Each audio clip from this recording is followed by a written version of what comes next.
Bismillahirrahmanirrahim. Assalamualaikum warahmatullahi wabarakatuh. Rerencangan sampurasun kelas 5 kumaha kabarna sehat sedayananya. Mugi-mugi orang sedayana aya dina lindungan Gusti Allah Subhanahu wa taala. Amin. Dinten ayeuna orang diajar bahasa Sunda perkawis kalimah langsung jeung kalimah henteu langsung.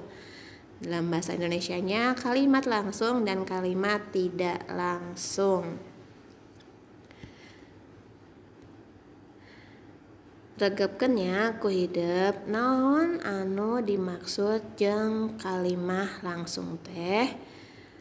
Kalimah langsung nyaeta kalimah anu langsung diucapkeun ku panyaturna atau ku anu nyarita.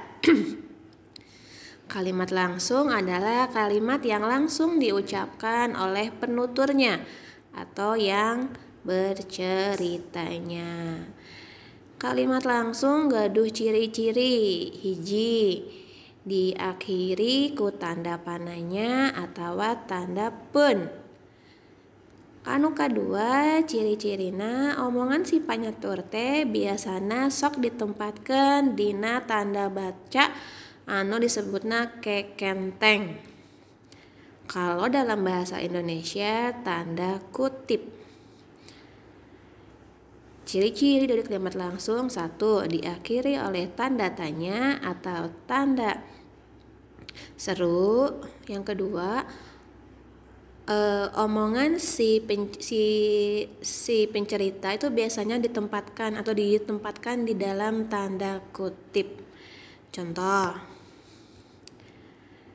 anu kahiji, burina nanya ka barudak tos rengse PR bahasa Sunda. Tah perhatikeun nya, tos rengse PR bahasa Sunda tanda tanya. Kalimat eta ditempatkeun dina jero tanda baca kekenteng. Berarti itu yang diceritakan oleh Ibu Rina. Itu inti dari ucapan Ibu Rina. Nu kadua, Parudi nanya ka barudak. Parudi bertanya kepada anak-anak, saha anu teu asup sakola poe ayeuna? Siapa yang tidak masuk sekolah hari ini?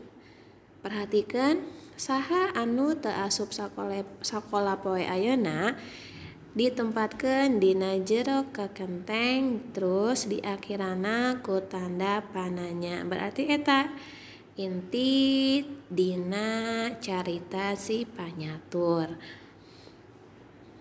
Aya deui, Iraha datang ti Bandung teh wan, Bapak naros. Iraha datang ti Bandung teh wan, Bapak naros. Iraha datang ti Bandung teh eta nyaeta ucapan ti Bapak. Berarti itu ditempatkan di dalam tanda kutip. Lanjut. Anu kadua, aya anu namina kalimah teu langsung. Naon anu dimaksud kalimah teu langsung? Kalimah teu langsung nyaeta kalimah anu teu langsung diucapkeun ku panyaturna. Kalimat tidak langsung adalah kalimat yang tidak langsung diucapkan oleh si pengucapnya. Ada ciri-cirinya. Yang pertama, biasanya kalimat tidak langsung itu isinya menceritakan kembali. Yang kedua, diakhiri dengan tanda titik. Langsung ke contoh ya. Yang pertama, Burina nanya ka barudak yen PR bahasa Sunda teh geus rengse acan. Artinya, Burina bertanya kepada anak-anak, apakah PR bahasa Sundanya sudah beres, sudah selesai. Rengse itu artinya beres atau selesai. Perhatikan ya, di dalam kalimat tidak langsung ini setelah koma ada kecap yen.